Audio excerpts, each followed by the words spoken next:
Hello everyone, welcome back to the Kickstarter Weekly. This week's episode is covering games that are going to complete their funding between June 27th and July 3rd, and I have 3 campaigns for you today. I haven't played any games since the last video because I was off getting married. I'm now actually married. So no played games. But today we'll be talking about 3 campaigns, and then I will talk about the 3 of 5 campaigns that I backed from the last video. So I backed a lot of games from last period. I don't want to say last week because it was actually a 2-week period because it was a longer period because of my wedding. And then I have 2 games that I've received since the last video, so I'll quickly mention those as well. But without further ado, let's get to the 3 crowdfunding campaigns that I think you may want to be aware of that will be completing their funding between June the 27th and July the 3rd.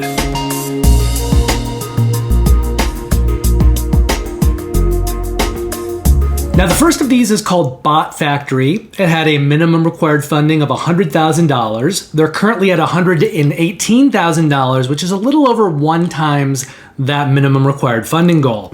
Like all 3 campaigns, like the 2 other campaigns that I'm talking to you about today, all 3 of them are going to be completing their funding on Friday, July 1st. So everything from this video completing their funding on the same day. Bot Factory is a game for 1 to 4 players, typically plays in about 30 to 60 minutes. We're going to set the complexity associated with the game at medium light and the risk associated with the campaign at low.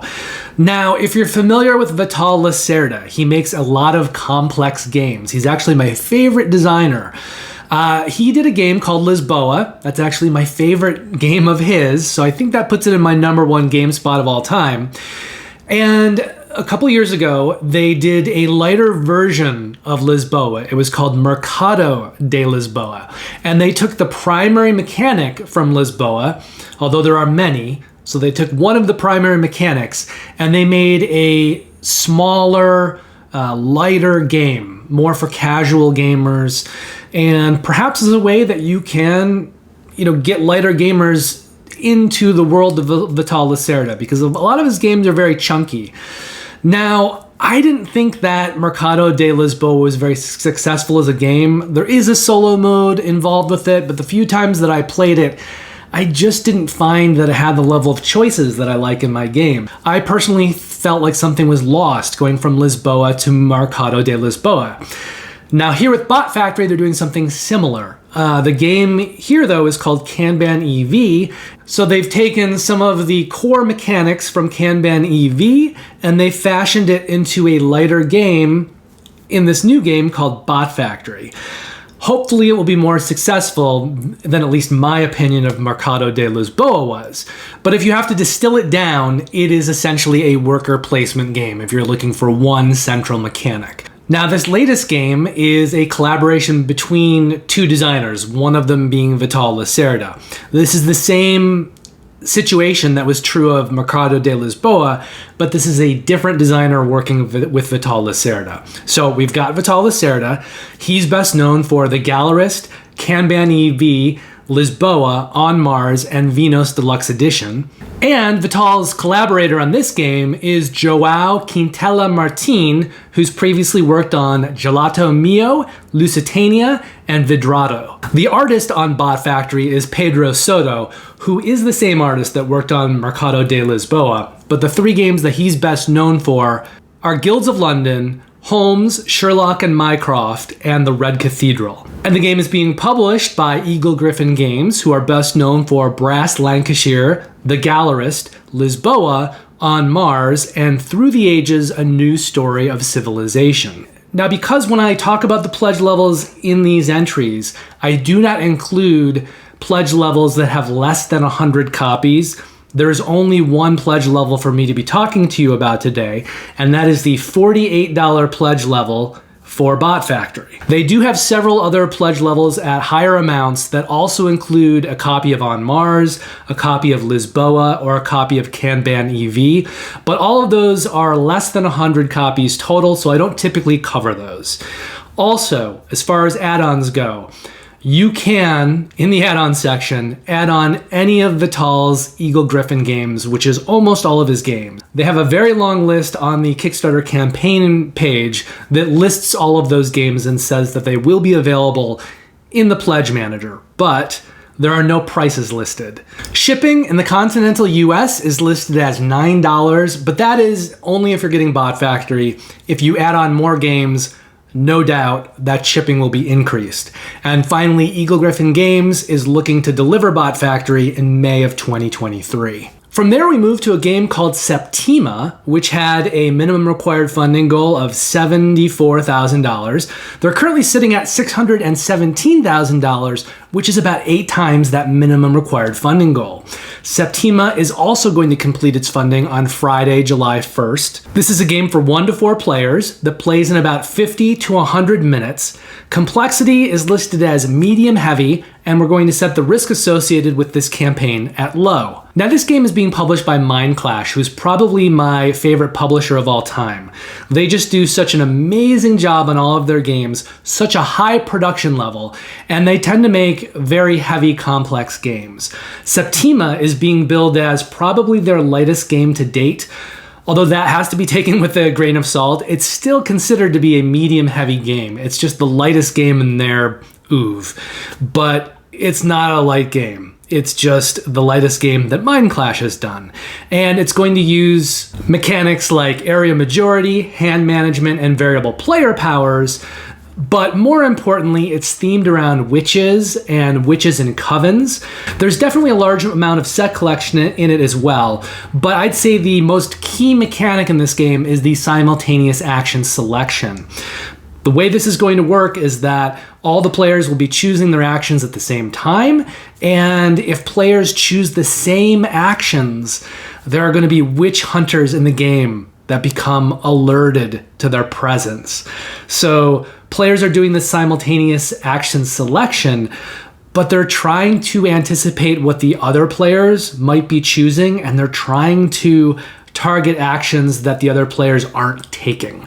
So the more you end up repeating actions that other players are taking during the simultaneous action selection, the worse it's going to go for you over time as the witch hunters start to zero more and more in on you. Now, the designer on Septima is named Robin Hegedus. He's a Hungarian board game designer, and this is actually going to be his first published game, at least internationally. There are 2 artists on the game. The first is named Barbara Bernat. She's a Hungarian illustrator, and it's a lot of her illustrations that are being used in this game.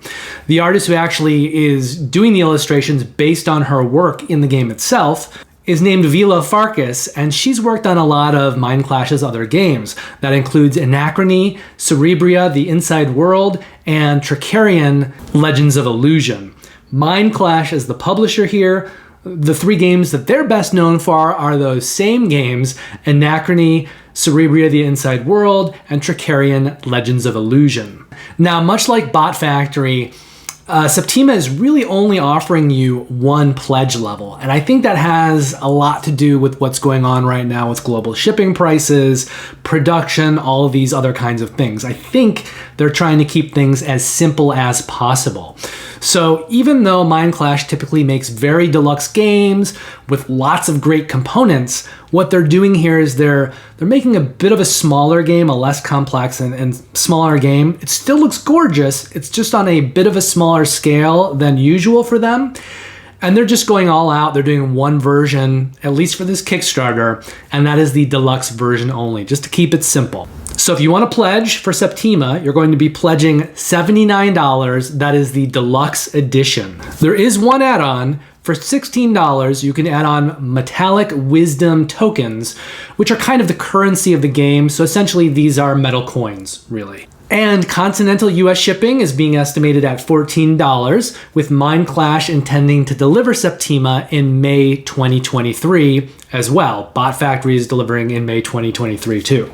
That brings us to the final game of this video. It's called Skyrise. It had a minimum required funding of $39,000. It's currently at $332,000, or 8.5 times that minimum required funding goal. Skyrise is also going to complete its funding on Friday, July 1st. It's a game for 2 to 4 players that plays in about 30 to 90 minutes. Complexity on the game is medium light, and we're also going to set the risk associated with this campaign at low. We've got 3 different campaigns this week, all with low risk, because we've got 3 great publishers being profiled this week. Now, this game is a re-implementation of a game called Metropolis that was first published in 2008. It won the Spiel des Jahres that year. It is a city building game that uses area majority and influence and auction and bidding. So players are going to be bidding to build buildings, and then scoring will happen based on area majority. Roxley, the publisher here, has done an amazing job with this deluxe version. They've got these big plastic pieces, they've got chunks, miniatures for buildings that you'll build up. It just has a great table presence. It may not be quite as big as something like Foundations of Rome, which just delivered recently, but it's intended to be this smaller game than Foundations of Rome and a auction bidding city building game. But still, great table presence, very cool miniatures. There are 3 designers. The first is Gavin Brown. He's worked on Brass Birmingham, Jab, Real-Time Boxing, and Super Motherload. And he also runs Roxley.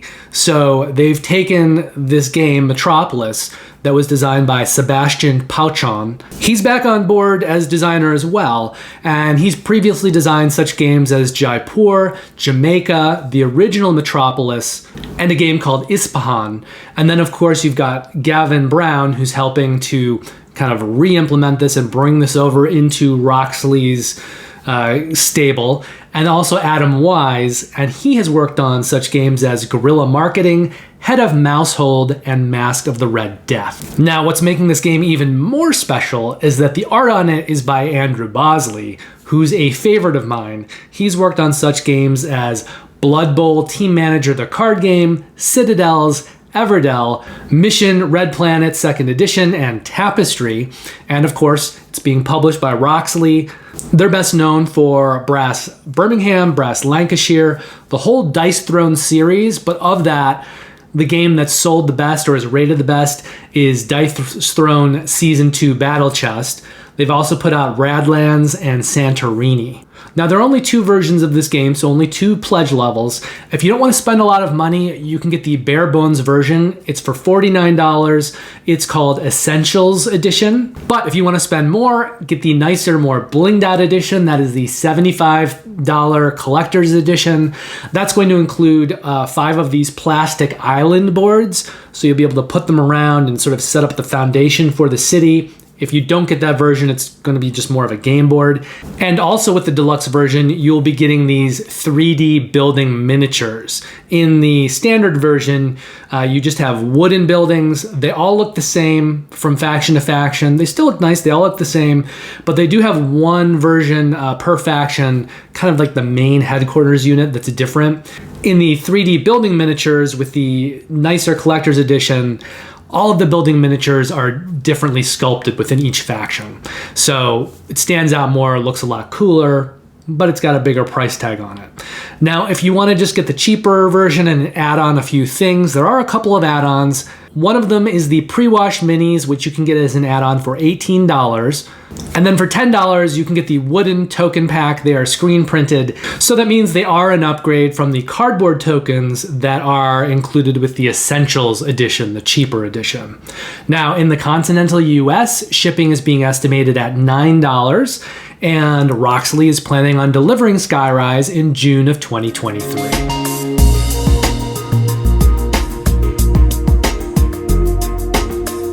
So the 2 games that I did not back from the last video are The Gig, which I actually thought long and hard about backing. I kind of wanted to back it. It looks really cool to me.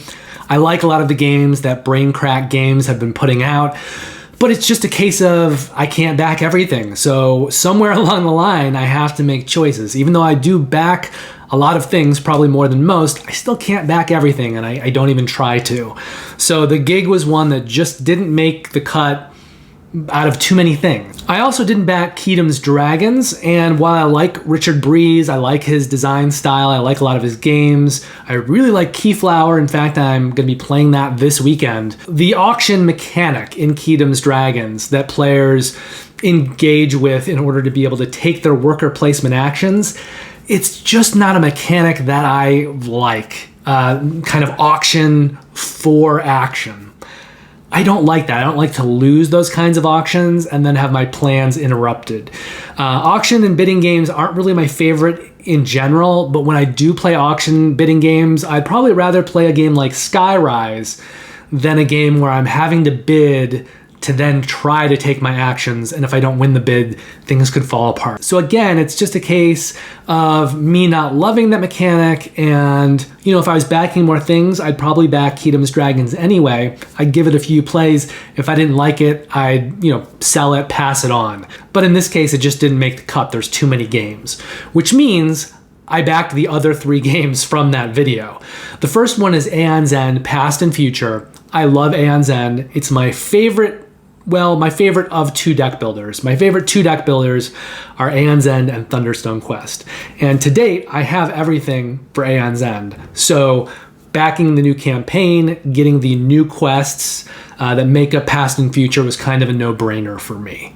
I also backed Arcs because I love Leader Games. I think I have all of their games. No, that's not quite true. I haven't been able to get a lot of the old Vast stuff that hasn't been reprinted. But I think I have everything that's been made for Root. I do have Oath, although I haven't gotten a chance to play it yet, but I'm very excited about it. And the same things that have me interested in Oath have me interested in Arcs, which is that it is a campaign game that you play over a period of time, so multiple games kind of become a campaign and tell a larger, more sprawling story. Arcs is actually set in space, and I'm sure that there will be mechanics that are different from Oath and set it apart. I love Leader Games though, so I don't feel the need to delve too deeply into the mechanics. It's kind of like if there's a movie out that I know that I want to see, I don't necessarily want to go and spoil everything about it. I just trust this is by a director that I love, it's got actors that I love in it, it's by maybe a studio that I love, although that's a little bit harder to do, to have a studio that's constantly putting out everything that's, everything's good. But with publishers, with smaller publishers like Leader Games, that is often the case, where they're curating, such a specific amount of content, and they're focusing on a smaller number of games. And if I like their design sensibility, I'm just kind of on board with everything they do. And I feel that way about Leader Games. So I looked into Arcs a little bit. I knew it was something that I was interested in, and I didn't feel the need to do a deep dive and really examine it thoroughly. I think in a case like this, I'd prefer to experience it as I open the game and play it. So there's some discovery and excitement as a part of that process. But so far to date, I've loved everything that Leader Games has put out, so I'm fully on board for Arcs. I'll be very excited to play it when I get it, and hopefully that's a game that I can feature on the Twitch channel once we get that launched. Finally, I backed Castles of Burgundy. This is the new version that's a collaboration between Ravensburger and Awaken Realms. I have the original version of the game, which is totally functional, but they went and they made a bunch of mini expansions for the original game. They were often produced through various conventions, so they were very, very hard to find on the secondary market. A year or two ago, they went ahead and they made a collected version, and I was thinking, this is great, I'll buy this version of the game. It will hopefully come with a lot of those mini expansions, and it'll be everything that I need. That is true to some degree. I think there are a lot of mini expansions baked into that collected version, but they did a new art style on the game with that collected version. Now, the old art style, the original art style, wasn't great, but it was very functional. It worked fine. It was pretty in its own way. It just had some UI problems. It could have been improved upon. But when they went and they did the collected version, they made, and I apologize to the artists, they made a version that has colors in it, oranges and browns, and a graphic design that is just very jarring. It almost gives me a headache to look at it. So although I had anticipated getting that version, when I saw the art and I saw the graphic design, I knew it was a version that I wouldn't want to play on. So I passed by that version, and I've been hoping that another version would come out. And here we are. This time, Awakened Realms is involved in the process, and Awakened Realms has produced games like Etherfields, Tainted Grail, The Fall of Avalon, This War of Mine, the board game, Nemesis Lockdown, a lot of big, sprawling miniatures games. So you knew with this one that the art was going to be amazing, but you also knew that the game was probably going to get expensive and that they were probably going to put in miniatures and pre-washed miniatures. And indeed, they did that. So there was a version of this new game that you could get that just had the kind of the new tiles. You could upgrade to acrylic tiles if you wanted. But they had a version where the castles in the game were these miniatures, these pre-washed miniatures, and that took it to a whole other level of expense. And then beyond that, they even had a level where all the tiles were pre-washed miniatures, kind of in the vein of Terraforming Mars, the big box, when they included all of those, big chunky plastic tiles. And for Terraforming Mars, that's something that people have been doing on their own for a while, doing 3D printing and crafting their own big chunky 3D tiles. So Stronghold Games saw what was happening. They decided to take advantage of that, and they did their own version with these big 3D tiles through the big box Kickstarter. This feels on a level with that. So if you back this one, Castles of Burgundy, to the fullest, which I did, you'll be getting a game that has these big plastic tiles for all the tiles. Now, you don't have to play with it that way. You can still, choose to use the acrylic tiles, but when you want to go full bore, maximum table presence, you'll be able to use a version of Castles of Burgundy that just has a lot of these big tiles. I like the game. I think it's a great game. I don't know if it needed this level of production for it, but it's the most beautiful version out there. I'm sort of a completist by heart, so I knew at the very least that I was going to pledge the lowest level to get the new version with the new art that's prettier than anything else that's come before. But I couldn't resist from just upgrading to the highest level because, let's face it, it's going to be gorgeous. It's going to look gorgeous on a table, and it's going to be a game that I own that has miniatures beyond what may be required for a medium light Euro strategy game, but that's okay. This will be one game that's just blinged out, and when I play with people who want to play a medium light strategy game, I'll have one game in my collection that has amazing table presence for that complexity level, and I'm okay with that. And I think that Castles of Burgundy is such a good, solid game. It's an evergreen. I don't see it ever leaving my collection, so it made sense to get the nicest version of it, and I'm sure I'll get my money's worth over years as we play this. As I said, it's not a game that I ever expect to get rid of, and because it's such an evergreen, I know that I'll be coming back to it again and again, year after year, and eventually that big price tag will get paid off through use.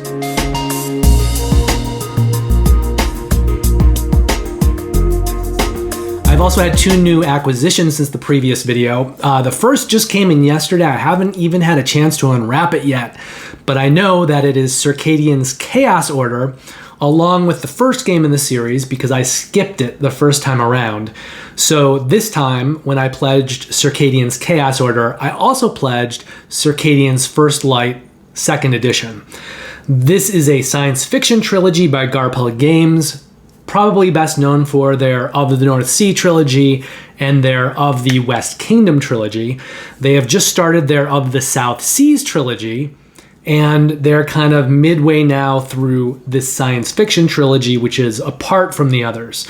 But same designers. The artist on this has done other work for the company. He's worked on Hadrian's Wall. I think also that game that they did was sort of a take on Raiders of the North Sea. It's called Raiders of Scythia. It was a tweaked version.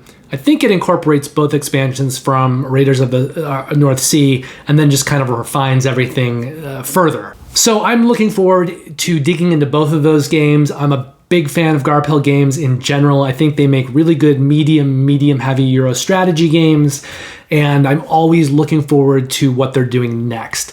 Right now, that means completing this Circadians trilogy and the next 3 games that they're producing in that South Seas trilogy. The first of which has already been on Kickstarter, and I did pledge for that game.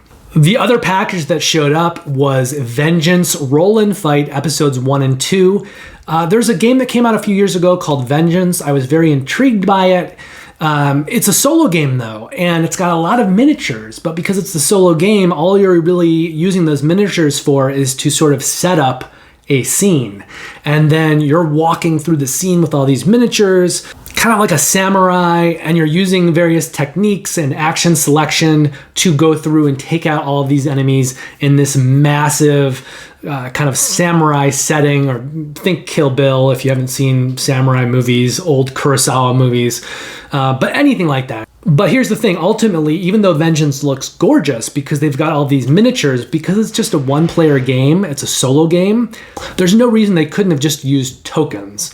And so even though that game appealed to me and it looked really pretty, I had trouble pulling the trigger on that game with like a big price tag and all these miniatures, which is essentially just you're gonna set it up almost like a dollhouse and then go through and kill everybody. What they did with Roll and Fight, though, they got David Turksey on board, and they used that theme to create a couple of roll and write games. And I sort of thought, oh, I've been interested in this game before. They're doing a roll and write version. I'm always looking for more roll and write games. I think my favorite 2 roll and writes to date are Cartographers and Welcome To. Also Rome and Roll, but that's a much heavier game. It uses roll and write mechanics, but it feels like it's more of a heavy Euro that just happens to use roll and write mechanics. And I've also recently acquired Three Sisters, which is a pretty good roll and write game from the guys who made Fleet the Dice game. Anyway, I thought this would be a very good opportunity to get a little Vengeance into my collection, but to do that through roll and write style games, which should have their own appeal and should work really well with this theme because they're faster. You go through a roll and write, you play it fairly quickly, boom, boom, boom, boom, boom, it's done. It feels like it fits very well with this theme. So I look forward to playing those games soonish, hopefully, and then telling you all what I thought about it. So that's a wrap for this week. Until next week, play lots of great games, be excellent to each other, don't forget to like and subscribe, and I will see you all very, very soon. Take care.